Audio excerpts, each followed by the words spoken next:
नमस्कार दोस्तों, मैं हूं आपका दोस्त प्रशांत कुमार। प्रशांत टीचिंग में आपका स्वागत है। तो दोस्तों, कुछ समय से मैंने वीडियो नहीं डाल रहा था। ये असुविधा के लिए खेद अपने आप में महसूस कर रहा हूं। तो चलिए फिर हम नए सिरे से फिर स्टार्ट करते हैं। आज मनोविज्ञान का सर्वश्रेष्ठ प्रश्न में लगभग 40 क्वेश्चन आप लोगों को लेकर आए हैं और प्रत्येक दिन हम आपके लिए 40 क्वेश्चन लेके आते ही रहेंगे। तो हमें उम्मीद है आप लोग अपने आप में खुश होंगे और फिर नई जोश और नई उमंग के साथ चलिए हम पढ़ाई स्टार्ट करते हैं, बिना समय को बर्बाद किए हुए। और चलिए आते हैं हम लोग अपने अपने क्वेश्चन पे। तो दोस्तों, ये मेरा चैनल है प्रशांत टीचिंग वे, और जिन्होंने भी सब्सक्राइब नहीं किया सब्सक्राइब कर लीजिएगा। मैं दोबारा नहीं बोलूँगा। आपको पसंद आए वीडियो तो लाइक कीजिएगा, नहीं पसंद आए तो नहीं लाइक कीजिएगा, डिसलाइक मार के चले जाइएगा। तो चलिए दोस्तों, हम आगे बढ़ते हैं। सर्वप्रथम क्वेश्चन है, बच्चे की बुद्धि लब्धि 90 से 100 के मध्य है। जिस बच्चे की बुद्धि लब्धि 90 से 100 के मध्य है, तो यह बच्चा कैसा बच्चा है? यह बच्चा जो है जिसका 90 से 100 बुद्धि है, ये बच्चा कैसा बच्चा है? सामान्य बच्चा है, सामान्य बालक है, सामान्य बुद्धि के बालक है। एक शिक्षक को ज्ञान होना चाहिए। किस चीज का ज्ञान होना चाहिए? सर्वप्रथम एक शिक्षक को किस चीज का ज्ञान होना चाहिए? अपने अध्यापन विषय का और बाल मनोविज्ञान का। हम किसी स्कूल में पढ़ाने गए दोस्तों, हमारी मैं ज्यादा संस्कृत को पसंद करता हूँ और संस्कृत मेरी बचपन से हॉबी थी कि मैं उसको पढूँ, थोड़ा तंत्र मंत्र के बारे में जानूँ, पूजा पाठ कराऊँ, धर्म के ओर काफ़ी आकर्षित रहूँ। तो दोस्तों, मैं संस्कृत पढ़ाता हूँ, तो क्या अगर संस्कृत में मुझे 2 श्लोक नहीं बोलने आए, तो सामने वाले बच्चे को मैं क्या सिखाऊँगा?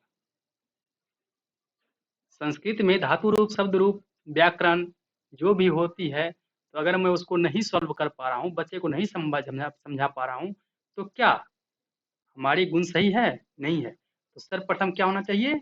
शिक्षक को अपने अध्यापन का जो विषय है उसका गुण होना चाहिए। और साथ ही साथ क्या होना चाहिए? बाल मनोविज्ञान का, कि बालक को किस प्रकार पढ़ाना है, किस परिवेश में पढ़ाना है, किस समय में पढ़ाना पढ़ाना है, ये सब का ज्ञान क्या होना चाहिए? शिक्षक में होना चाहिए। एक बच्चे की बुद्धि और विकास के अध्ययन के लिए सर्वाधिक अच्छी विधि कौन सी है? दोस्तों, ये बात हम सभी जानते हैं कि बुद्धि और विकास के अध्ययन के लिए सर्वाधिक अच्छी विधि है विकासीय विधि। अब आप पढ़ा रहे हैं और बच्चे में कोई विकास ही नहीं है। विकास हम जानते हैं, विकास किसे कहते हैं? कि गुणात्मक परिवर्तन। हम पढ़ाते जा रहे हैं, बच्चे में उस गुण का कोई भी प्रभाव नहीं पड़ रहा है। हम बच्चे को ये चीज डाल रहे हैं गुण, कि सुबह उठ के माता पिता को प्रणाम करना है। अगर वो बच्चे उस चीज को फॉलो कर रहे हैं, उस चीज को अगर वो अपने जीवन में उसको मतलब व्यवहार में ला रहे हैं, तो क्या वो एक विकास हुआ उसके लिए? आप जो पढ़ाए, आप जो समझाए, वो उसके लिए क्या है? विकास है। अगर नहीं समझ पा रहा है, नहीं अगर वो उस चीज को फॉलो कर रहा है, तो उसका विकास नहीं माना जाएगा। तो एक बच्चे की बुद्धि और विकास के अध्ययन के लिए सर्वाधिक अच्छी विधि कौन सी है? विकासीय बुद्धि। सहयोगात्मक राजनीति की किस श्रेणी में महिलाएं संबंधित नहीं होती है? सहयोगात्मक राजनीति की किस श्रेणी में महिलाएं संबंधित नहीं होती है? प्रतिरोध में। मनोविज्ञान शिक्षा का आधारभूत विज्ञान है। यह किसने कहा था? मनोविज्ञान जो है शिक्षा का आधारभूत विज्ञान है, यह कहा था स्किनर साहब ने। आधुनिक मनोविज्ञान का अर्थ है क्या? व्यवहार का अध्ययन। आधुनिक मनोविज्ञान में जो वास्तविक में हम लोग मनोविज्ञान कुछ भी पढ़ रहे हैं, तो किसी के व्यवहार का अध्ययन करते हैं। आधुनिक मनोविज्ञान का अर्थ ही कहलाता है, यानी व्यवहार। अभी जो वर्तमान में चल रहा है आधुनिक, अभी हम लोग का मनोविज्ञान जो चल रहा है, वो आधुनिक मनोविज्ञान के अंतर्गत चल रहा है। इसमें व्यवहार का अध्ययन ज्यादा किया जाता है। हिंदी अक्षरों को बालक किस आयु में पहचानने लगते हैं? दोस्तों, हिंदी के अक्षर जो होता है, अ से लेके अक्षत्रज्ञों तक, तो ये सब जो बालक पहचानने लगते हैं, 5 वर्ष की आयु जब होते हैं बालक का, तो वो क्या करते हैं? पहचानने लगते हैं। और उससे पहले आप देखते होंगे कि जब किसी की मम्मी होती है, अपने बालक को अगर पढ़ी लिखी मम्मी है तो बालक को सिखाएगी, तो बच्चा क्या करेंगे? पहले उसी पे हाथ घुमाएंगे, 2 लड्डू बना देंगे, फिर एक तरह से मिटा देंगे, एक डंडा खींच देंगे, एक ऊपर से लकड़ी खींच देंगे डंडा। फिर मम्मी को दिखाने जाएंगे, मम्मी ये अ हुआ। तो वो किस वर्ष में? 5 वर्ष तक जब तक ये होगा, तो एक बात वो होता है क्या, 5 वर्ष के बालक क्या करते हैं? हिंदी के अक्षरों को पहचानने लगते हैं। बुद्धि मापन के जन्मदाता कौन है? बुद्धि मापन के जन्मदाता दोस्तों एक तरफ आपको विनय मिल जाएगा। बुद्धि मापन किया था टर्मन साहब, लेकिन बुद्धि का एक तत्व सिद्धांत जो कौन दिए थे? बुद्धि का सिद्धांत किसने दिया था सर्वप्रथम? विनय साहब ने दिए थे। अगर आपको बुद्धि का एक तत्व सिद्धांत पूछा जाए तो उसमें आप मारिएगा हमेशा ये विनय साहब, और जब बुद्धि मापन के जन्मदाता पूछा जाए जिसमें ये फॉर्मूला आता है तो बुद्धि मापन के जन्मदाता में आप टर्मन साहब बेझिझक आप रंग सकते हो उसको। एलेक्सिया क्या है?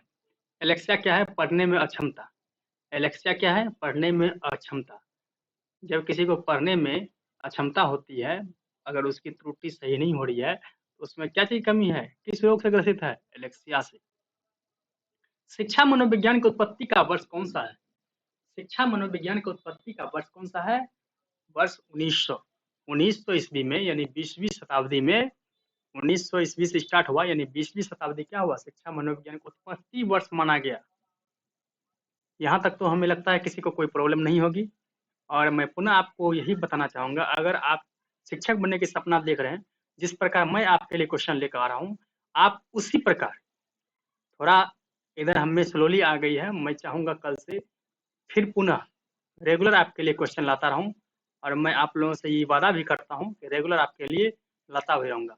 और मैंने लगभग 700-800 क्वेश्चन का सेट बना रखा है भूगोल का, वो भी डालूंगा ताकि आप लोगों का पर्यावरण वातावरण से जो भी ईवीएस से क्वेश्चन आए वो आपको मिलता रहे। और मनोविज्ञान का मैं डाल ही रहा हूँ। कुछ समय के बाद फिर आप लोगों के लिए हम हिंदी का भी लेकर आएंगे, जीके जीएस का भी लेकर आएंगे, ताकि आप लोग क्या कीजिए, उसको जी जान से पढ़िए और C TET, B TET, S TET, M P TET, U P TET, जो भी जिस स्टेट से हैं वो अपने स्टेट का नाम रोशन करें। और हमारे चैनल का भी ये गुडविल बढ़ेगी कि मैं आप लोगों के लिए कुछ भी लेके आ रहा हूँ, तो उससे क्या होगी, आपका विकास हो। पियाजे की औपचारिक संक्रियात्मक अवस्था की आयु अवधि कब तक मानी गई है? पियाजे की औपचारिक संक्रियात्मक अवस्था की आयु 11 से 15 वर्ष तक मानी गई है। ठीक है दोस्तों। और मूर्त संक्रियात्मक अवस्था 7 से 11 वर्ष तक मानी गई है, ये आप लोग हमेशा ध्यान रखिएगा। गर्भ में बालक को विकसित होने में कितना दिन लगता है? दोस्तों सर्वप्रथम तो सब मैं ये बताना चाहूंगा कि जब हम अपने माँ के गर्भ में होंगे तो अभी वर्तमान समय में कहते हैं क्या, जो मतलब 9 महीने में बच्चे अपने माँ के गर्भ से बाहर आते हैं भौतिक वातावरण में। तो 9 महीने यानी 30 दिन का हम लोग महीना मानते हैं, तो 9 महीने यानी 9 × 27, 270 दिन में। लेकिन दोस्तों उसी में किसी 31 मंथ होता है, किसी में 28 होता है, किसी में फिर 31 होता है, 30 होता है, इसी आगे पीछे होके 280 दिन करेक्ट माना गया है। उसमें आगे भी हो सकता है 1-2 दिन, पीछे भी हो सकता है, लेकिन 280 क्या होता है, एग्जैक्ट होता है। ठीक है। नवजात शिशु का भार होता है, नवजात शिशु का भार कितना होता है? पाउंड में पूछ रहा है, तो 7 पाउंड होता है क्या नवजात शिशु का भार? नवजात शिशु का भार कितना होता है? 7 पाउंड होता है। किस मनोवैज्ञानिक ने अपने 3 और 5 वर्षीय पुत्र का अध्ययन किया? ये साहब थे पेस्टोलॉजी साहब। पेस्टोलॉजी साहब क्या किए थे? अपने बच्चे, उसके बच्चे जो थे बचपन में ही काफी क्या थे, ये समझ रहे हैं, काफी मतलब कहने का अर्थ मेरा ये है कि काफी चंचल, नटखट। तो जब उन्होंने अपने बच्चे को नटखटता पूर्वक देखा तो उन्होंने अपने क्या किया, अपने बच्चे को उसके बारे में अध्ययन करना स्टार्ट किया, आखिर किस किस अवस्था में इसको किस चीज की आवश्यकता होती है। तो उन्होंने 3 और 5 वर्षीय पुत्र का क्या करने लगा, अध्ययन करने लगा कि 3 वर्ष में बच्चे में परिवर्तन क्या है, 5 वर्ष में परिवर्तन क्या है, उसने क्या किया, तो अध्ययन करने लगा। तो दोस्तों इस बात को हमेशा याद रखिएगा कि पेस्टोलॉजी साहब थे जो अपने 3 और 5 वर्षीय पुत्र का अध्ययन किया था। विकास की अवस्था है दोस्तों, हम लोग सभी जानते हैं कि विकास की अवस्था क्या है, गुणात्मक अवस्था है।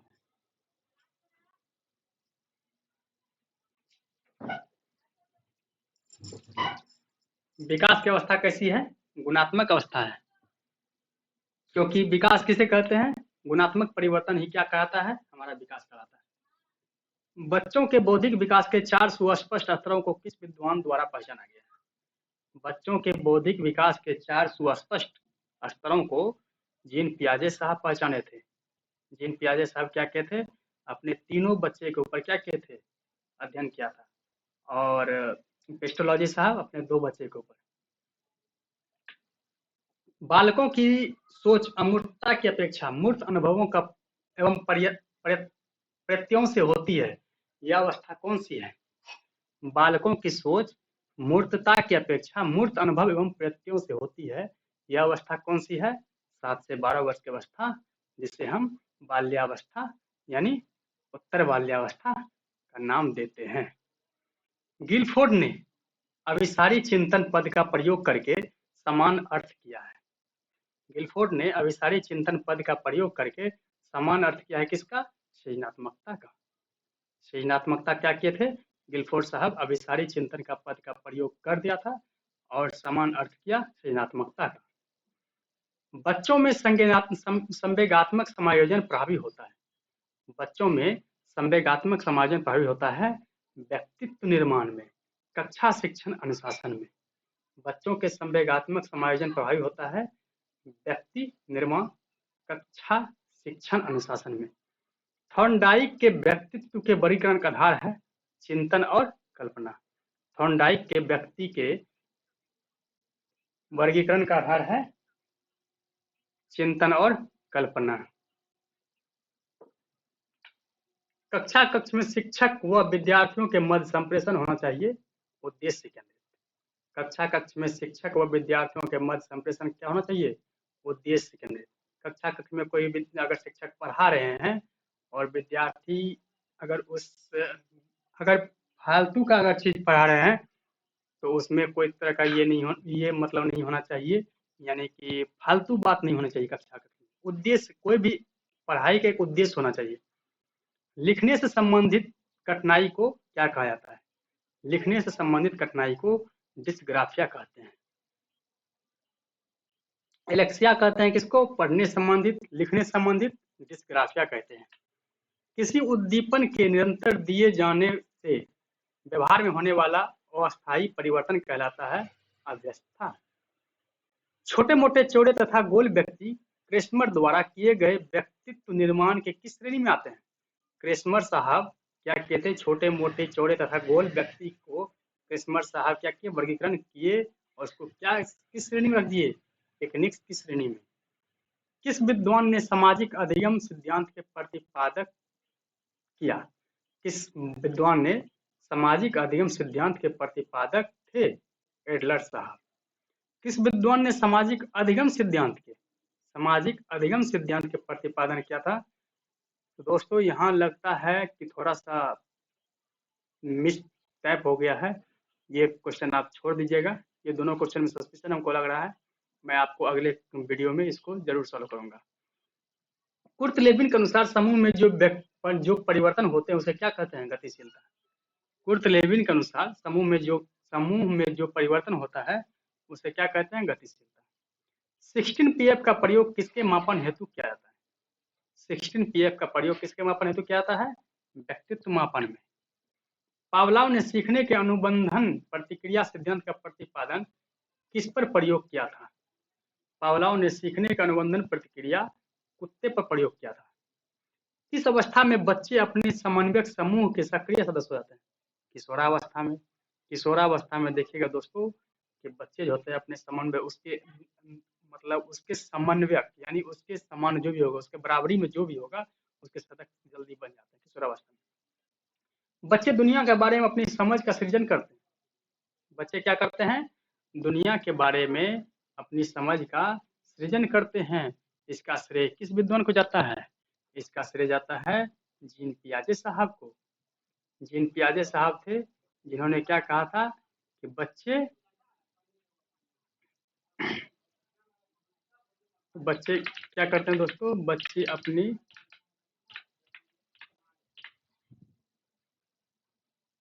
अपनी समझ का सृजन करते हैं। वाइगोत्स्की बच्चों के सीखने में किस कारक की महत्वपूर्ण भूमिका पर बल देता है? सामाजिक। वाइगोत्स्की साहब क्या करते हैं? बच्चे को सीखने में सामाजिक कारक की महत्वपूर्ण भूमिका देते हैं। शिक्षक का बर्ताव कैसा होना चाहिए? आप शिक्षक हैं, आपका बर्ताव कैसा होना चाहिए? क्या आप गुस्सा कीजिए किसी से? क्या आप गुस्सा करके बात कीजिएगा? नहीं, आपको एक आदर्शवादी होना पड़ेगा। बात करने में ऐसा मिठास आना चाहिए कि आपकी आवाज़ सुनने के लिए मरे हुए इंसान भी उठ के खड़ा हो जाए। ऐसा भाषा होना चाहिए। जीन पियाजे के अनुसार मैं थोड़ा-सा मज़ाक कर लिया आप लोगों से, बुरा नहीं लगे आप लोगों को, नकारात्मक मैं आपको कभी ये नहीं कहूँगा, ठीक है? तो वैसे मरे हुए इंसान तो कभी जग नहीं सकते हैं, आप उसको कितना भी मीठा आवाज़ दीजिए। जीन पियाजे के अनुसार संज्ञानात्मक विकास के किस चरण पर बच्चा वस्तु स्थापित को प्रदर्शित करता है? जीन पियाजे के अनुसार संज्ञानात्मक विकास के किस चरण पर बच्चा वस्तु स्थापित करने का प्रदर्शित करता है? पूर्व संक्रियात्मक चरण। बालकों का सर्वाधिक उचित काल कौन सा होता है? जब वो विस्फोट और तनाव में होता है। किशोरावस्था, ये बात हम सभी जानते हैं कि तनाव की ये जो किशोरावस्था में क्या होता है, आंधी और तूफान की अवस्था होती है। किसने कहा था? स्टैनले साहब ने कहा था। बालकों के सर्वतोन्मुखी विकास हेतु सर्वाधिक उचित विद्यालय है खेल का मैदान। बालकों का अगर आप सर्वांगीण विकास जाना चाहते हैं तो उसके लिए सबसे क्या है? खेल का मैदान। विद्यालय के साथ साथ खेल का मैदान। बालकों के विकास से ज्यादा महत्वपूर्ण क्या है? बालकों के विकास में ज्यादा महत्वपूर्ण क्या है? वंशानुक्रम और वातावरण। अगर अच्छे वंश में जन्म लिए होंगे, किसी का पैदाइश अच्छा वंश में हुआ होगा, जिसकी कि दादा परदादा माता पिता सब एक मतलब संस्कार युक्त होंगे, तो उसके बालक का विकास, और हाँ, संस्कार के साथ साथ उसका वहाँ का वातावरण भी नीट एंड क्लीन होना चाहिए। जैसे हम कहते हैं ना, ग्रीन एंड क्लीन, उसी प्रकार अगर वहाँ का वातावरण अच्छा होगा, साफ सुथरा होगा, वहाँ का रहन सहन अच्छा होगा, वहाँ पर हर एक इंसान एक शिक्षित होंगे, तो वहाँ का वातावरण और या वो बच्चे का विकास काफी विकसित होगा। क्योंकि हम सभी जानते हैं कि मतलब एक कहावत में है कि बापे पुत परापत कैसे बोलते हैं दोस्तों, कि घोड़ा ना कि छोटा थोरम थोड़ा, मतलब कहने का अर्थ ये हुआ कि जहाँ का जैसा माहौल होगा उस वातावरण में ऐसा विकास होगा भी और होता भी है। विकास की दृष्टि से सही क्रम क्या है? विकास की दृष्टि से सही क्रम है आत्मीकरण, समायोजन, अनुकूलन। तो दोस्तों आज का क्वेश्चन इतना ही था। हमें विश्वास है कि आपको क्वेश्चन अच्छा लगा होगा। Thank you for watching. और हाँ, लास्ट में मैं आपको फिर यही बोलना चाहूँगा, महिला वृद्ध किसान शिक्षक और सेना का सम्मान कीजिएगा। और ये सब हमारे देश की आन है, बान है, शान है, हमारे पहचान है। तो दोस्तों अगर ये सुरक्षित हैं, हम सुरक्षित हैं, अगर ये सुरक्षित नहीं है तो हमारी सुरक्षा बेकार है। तो दोस्तों जय हिंद। आप लोग खुश रहिए, अपने माता पिता का सेवा कीजिए, और हाँ, छोटे भाई बहन से प्यार कीजिए, गुरु सम्मान कीजिए गुरु का, और पढ़िए मन से, नाम कीजिए। जय हिंद, जय भारत।